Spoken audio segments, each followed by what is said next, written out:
It's Roger and James here from the DisKingdom podcast. In this episode, well, it's October 1st. It is the 35th anniversary of Epcot. And obviously, there's lots of celebrations going on.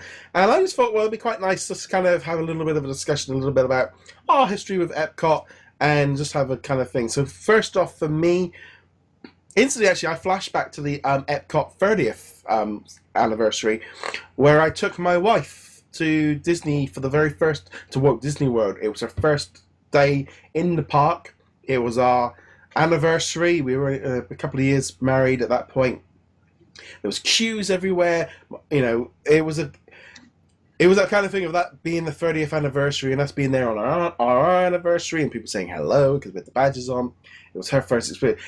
Kind of that odd thing of like, oh yeah, it was such a nice. My wife loved walking around the showcase, and she was like, oh, I love it here, you know. And it was that thing of that was like that was like the most recent thing. I mean, when we went back the time before, we still had a great day, but that was a pinpoint.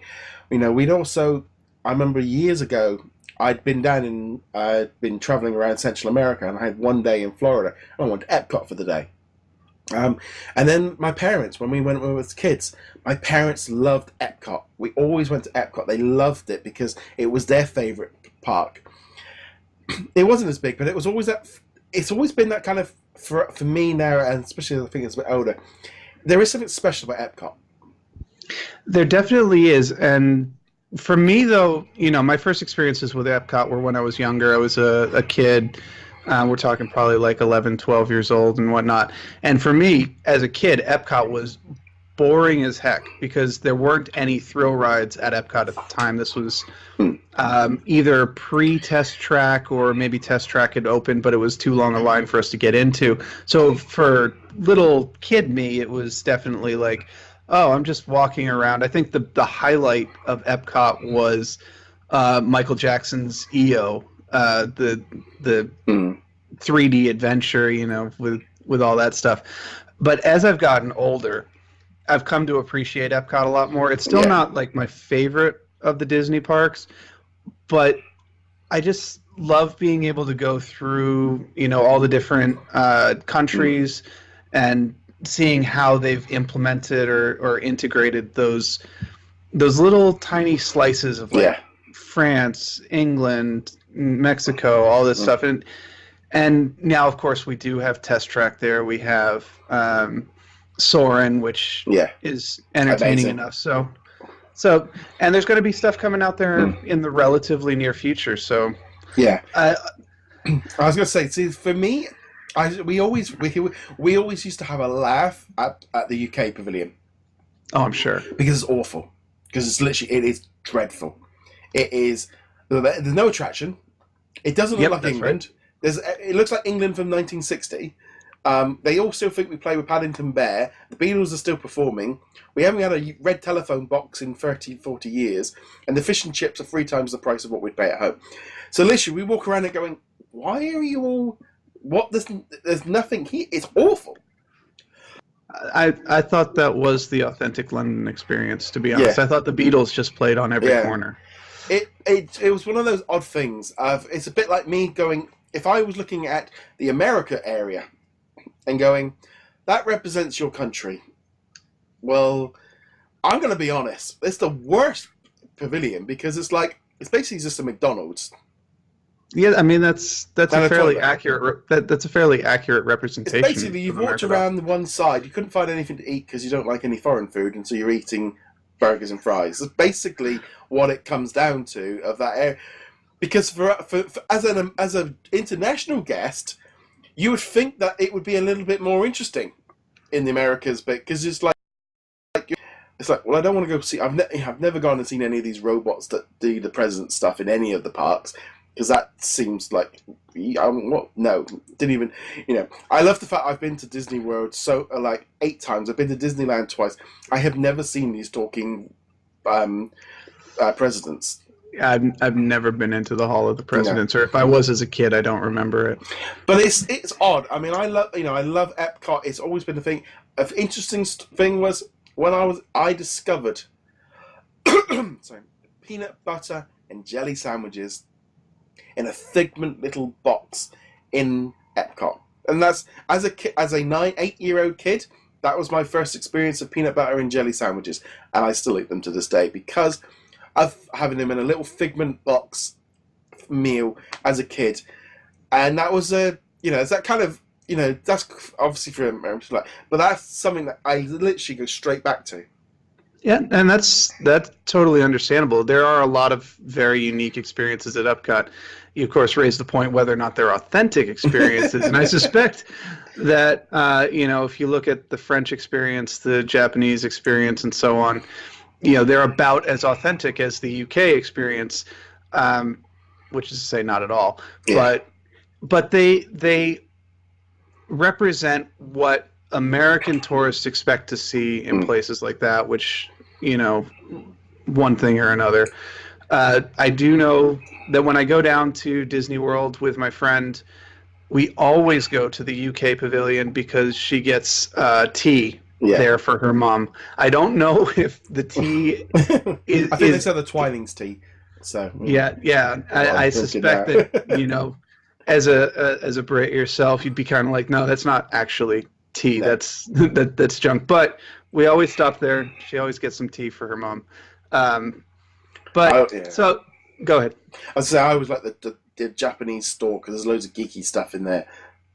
Oh my God, the Japanese store. If I had known about that like 10 years ago when I was kind of really into anime at the time, I would have just been like, I am spending the entire day in the store.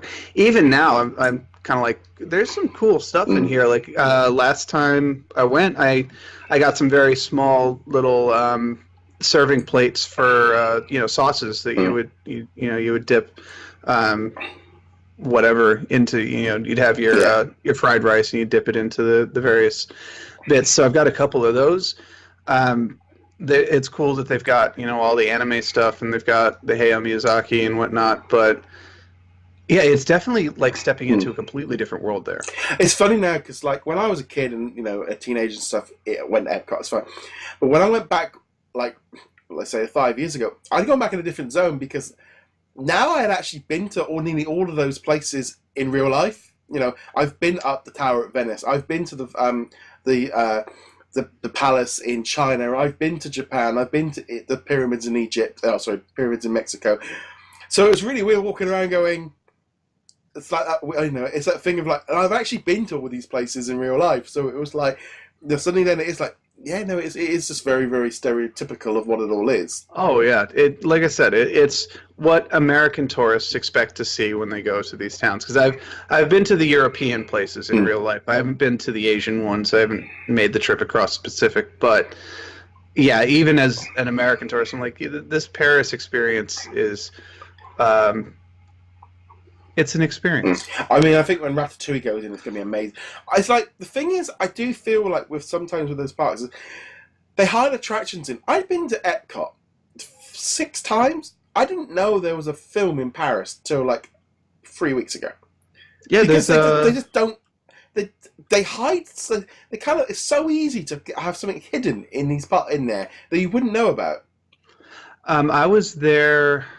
Not at Easter, but during the Easter celebration time period, and they had eggs hidden throughout Epcot, and it was kind of fun. Like I remember seeing one of the eggs in the Canadian Pavilion, and then following the egg around, I was like, wait, there's a whole like experience here where they had the 365 degree. I was like, I had no idea where this was here at all. But it's like what you're saying, that they've got these hidden experiences in Epcot, which honestly they're fun, and almost all of them you can just walk right into. I mean, I always like those 360 ones, but that always gets motion sick. Oh my God, I was getting nauseous by the end of it. Not because of anything Canadian. It was just like, this is a little overwhelming. Also, Martin Short is kind of scary. I love that guy. He's hilarious. It's just like that is great, and this is where obviously going into the future of Epcot, I do sit there and go, it needs an upgrade. I'll be honest, Future World could get wiped out and rebuilt from scratch, but the World Showcase, just add stuff to the back of them. That's what to me is like, what they're doing with Ratatouille. That is what they need to do. They just need to slap some attractions. They need an e-ticket attraction on each area. And that's I agree. and I don't have a problem with them bringing in the Disney characters because I think it needs it. I love the World Showcase now, but to me that's what Epcot is. The Future World stuff over time is just devalued. When we went the first time, it was very impressive because it was future. I remember sitting in an electric car when I was a kid, and they're going, "This is the future." I didn't realize that by the time I'm actually going to get one, I'm going to be closer to 50. I didn't. Yeah. I was expecting it to be a little bit faster than that. Where are my flying cars, man? Yeah. I want my flying cars. But going back a little bit, I just wanted to share probably my most memorable Epcot moment. Wasn't actually like when the park was open. It was the first 5K that I did for the Dark Side run 2 years ago now. Well, year and a half. But that run takes place almost exclusively in Epcot. And there was something really kind of special about running through the park because you go through the whole World Showcase and you go around the giant golf ball and all that stuff. And being in the park when it's not a park, when the sides are just lined with the cast members cheering you on, and they had stormtroopers and stuff because it was Dark Side, and it's a completely different experience. And I will always remember making that last turn, and you see the golf ball and you're near the end, but you're not as close to the end as you think you are because there's still a mile to go. I remember being like, all right, cool, we're near the end, we must be near the end, because I just passed under the Epcot ball, and I'm like, all right, I'll pick up the pace a little bit, and I'm like, okay, I'm not really a runner. How much longer is like, oh, you still have 0.8 miles. Like, nope, I am walking now. But I will always remember, coming out of the World Showcase, going down through Futureland, passing Mouse Gear and all that stuff, and then seeing the ball and just being like, I finished it, and then realizing I hadn't actually. Yeah. But, It's that weird thing. I think it's a very iconic part, and I can see why people get very defensive of it because it does have a lot of memories. But I think it's in some ways the problem with is because it had so few updates over the time it's been open. People got used to the idea of it staying the same. Yeah, and when they did do updates to it, it wasn't to add new rides. It was to change existing rides. We had an update to Test Track. I still remember the original Test Track. I always thought it was like Crash Test Dummies. Oh yeah, and you walk through it, and they had like the big pistons pounding down and all, and I remember having the toys at the time as well. Yep. And they'd have the safety checks that they were conducting, and you were supposed to be like testing the security of this car, and it's much better now. Yeah. But I'll always remember that original version, and of course Soarin' got updated recently. Heck, they're talking about updating, what is it, the not Spaceship Earth, the mission one? Mission Space? Well, I literally just got an update in the last couple of weeks. Okay, did update, yeah. So, they're not adding new stuff. They're just updating stuff. Even the Maelstrom just became the Frozen ride. Yeah. It's not a new ride. It's the exact same ride. They just redid the decorations. Rethemed it, No, I think they've got to do a lot of work in there, but I think the trouble is anything like futuristic just doesn't work very, very long because of the way it dates. I was like Spaceship Earth. You can't. There is that thing of like you need to keep a few old classic attractions in there like they do in Magic Kingdom, but they need to tweak them. And going forward for it to be for its 70th anniversary, it's going to need some massive changes. I agree, and this is the park that really kind of needs a little TLC. Mm-hmm. You don't need to change the Test Track. You don't need to change Soarin'. Maybe update them every once in a while, add some new vistas to Soarin'. But, get rid of Ellen's energy, whatever. I know they are. Yeah, it's gone. It's closed. It's gone. It's gone. It's going to become Guardians of the Galaxy. Ellen can't have a robot back. She's been after it. It's gone. Guardians of the Galaxy Groot is coming in full storm. But no, there's a lot coming into it. I think the new Ratatouille. I think it's probably going to take. I think this is going to be like a 5 to 10 year process of getting Epcot up to scratch. Oh yeah. There's a lot coming in, but it looks pretty exciting. But we'd love to know what you guys, some of your favorite Epcot experiences. Let us know in the comments below. As per usual, you can check us out over at DisKingdom.com and you can hit that subscribe button. Where can they find you, James? Find me heroiclegacy.com. And on that note, guys, thank you very much for watching. See you guys soon. Laters. Later.